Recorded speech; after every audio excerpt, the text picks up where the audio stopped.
Hi, I'm Philip Armstrong. I'm the Vice Chairman of the Belfast Titanic Society. I'm delighted to be down here today in Titanic Quarter and specifically at the new Titanic Hotel Belfast. Huge thanks to Kerry and Siobhan at Titanic Foundation and Abercorn Construction and Harcourt Developments for facilitating a hard hat inspection of the new hotel before it opens on the 10th of September, which is just only 4 weeks away. This will be Belfast's newest 4-star hotel. I'm just looking at it in front of me. Excuse the fact, please, that I am recording this from the car. Anyone who has been to Titanic Quarter knows that it's very windy and that affects the sound quality of the video. Also, while we're talking about videos, you will be aware, no doubt, if you're watching this on social media, that people have asked whether we can record more of our meetings and other society events that we have. Many of our members can't come to our meetings in Belfast on a regular basis, and therefore this is something that we want to do. So this is an experiment. Please excuse the video quality and the audio quality, especially as we actually start the tour. What I'm going to do is now show you what we're going to be looking at today and tell you a bit more, hopefully, about the building. You're now looking at the new Titanic Hotel Belfast. As I mentioned, it's opening on the 10th of September. It's housed in Harland and Wolff's headquarters. Now, people have said before that it's housed in the drawing offices, which is accurate, but not entirely accurate, because obviously the headquarters of Harland and Wolff was a much larger building. The building itself, the drawing offices date back to the 1880s. They were added to over the years until really the early 1920s. It was vacated. Harland and Wolff left the building in 1989 and it's been pretty much unoccupied ever since. The southern wing, which we can just see over here on the left of the screen, was the former administration block, and that was renovated in 2007 and is now Titanic House, home to the offices of Titanic Foundation amongst others. And as I mentioned, Titanic Foundation have very kindly facilitated today's visit, which we really appreciate.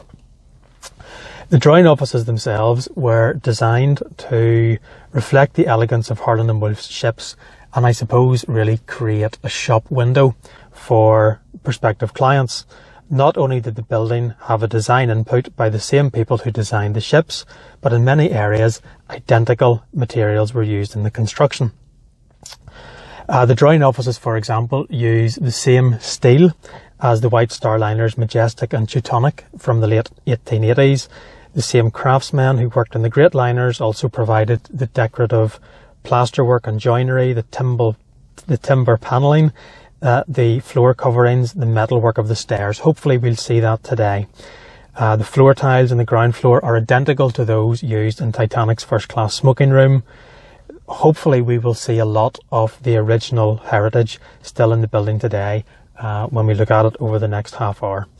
The luxury hotel itself, opening next month, apparently will boast 119 rooms, all with spectacular views of various aspects of Belfast and its Titanic's heritage and its shipbuilding heritage. You can see a new wing has been built onto the side here. You can see along the top of the building, another story has been added. It'll be interesting to see. I'm just trying to zoom in here on what should in theory be the front of the hotel. And I'm sorry, I think there's probably some distortion through the car windscreen there. But it'll be interesting that we will see whether or not this remains the front of the building or whether the front of the building actually is where the drawing offices are, which I suspect is where most people will be coming to if they are coming from Titanic Belfast. So that is your very quick guide to the building we're going to look at today. I'm going to head across now to Titanic Foundation's offices, get my choice of hard hat and steel toe cap boots, and then hopefully we will have an inspection of the fabulous Titanic Hotel Belfast. It'll be extremely interesting from our point of view. One of the big aspects of the Belfast Titanic Society's aims and objectives is the consolidation and I suppose the perpetuation for future generations of Titanic's heritage in Belfast. And this is something we feel very strongly about, and certainly since we were formed in the early 1990s, we've seen so much of Queen's Island and Titanic Quarter. The heritage has just simply disappeared as new buildings have sprung up. So we are delighted, absolutely delighted, that Titanic Foundation has made this massive investment along with Harcourt Developments in creating this fabulous boutique hotel.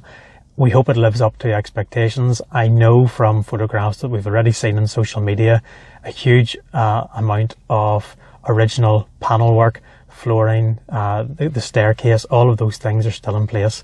So looking forward now to going into the building and seeing how much of this we now have for future generations, and of course for paying guests to enjoy over the next month.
So we have finished our hard hat tour. I'm joined by Aidan McMichael, who is our chairman of Belfast Titanic Society. And Aidan, I'm just interested in getting your thoughts and comments on what we've just seen? Well, I was particularly impressed with the idea that the building has had a restoration rather than a refurbishment. So that's key to all the heritage elements that would have been in the building. And I think that anyone going into that building will realise that it is the original drawing offices and the old Harland and Wolff headquarter building. So it's great, yeah. Excellent. And what did you think of the newer elements of the building? There's a new extension we didn't see. I think the newer elements are going to work really well. You know, being in a building like that that's unfinished gets you a good insight into how the difficulties are of matching a building that is going to have a new and an old building together.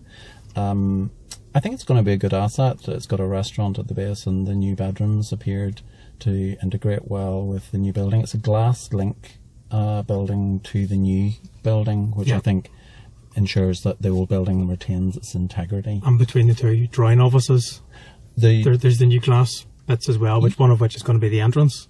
Yeah, I think the entrance is very important because it is the visitors that are going to come to this site that are going to get the experience of what is the heritage value of the old drawing offices. So that entrance with the drawing offices now left and right as you go in the main entrance are quite impressive. And the idea previously that we would have entered a little tiny side door of the old building when it was in its decay. True. And that when you go in now, it is a space that when you look closely, it has all its heritage elements retained, which is nice. One of the things I'd mentioned on the video before we went in was we're actually sitting in the car park looking across at the main, what would have been the front door of Harland and Wolff, and I questioned whether it would remain, but Titanic Foundation have now confirmed that it is actually what we would say as the back of the building is now going to be the front entrance. Where the drawing offices are, that's going to be the main sort of front bit of the building. That's where they're building the road, where for weddings and things like that, it would actually come in that way. Yes, and I think with the development of this whole site, the idea that you can come down here, have a drink, have a meal. We know there's one non-Titanic Belfast restaurant already here, and this will be a second one which will have doors out onto that roadway that you talked about. So I think it will welcome people, and I hope someday we get down and actually have a drink and a meal in it, and also our forthcoming convention and dinner in those spaces. Were there any particular features you saw as innovative? I mean, for example, the bedrooms, the doors are with rivets in them, so it looks as if they're actually steel doors. Yes, and I think that in a hotel space, this is a 4 or 5 star hotel. 4 star, yeah. There's an expectation that it will be very high quality. So when you look down the corridors of those bedrooms, it's intimate, it's boutique-y, and it reflects the industrial heritage of the site with the riveting and the metal stainless steel ducts above the corridor, and also the room numbers are actually a reflection of a stamped out piece of metal, which again, it's innovative, and I think people will appreciate it. So it's okay great. Well, thank you for that. We unfortunately both have full-time jobs, and we now need to get back to work, much as we would love to do this full-time. So thank you very much for tuning in to what looks like the first, hopefully, Belfast Titanic Society video, and hopefully there's many more to come. Thank you. Bye-bye. Bye.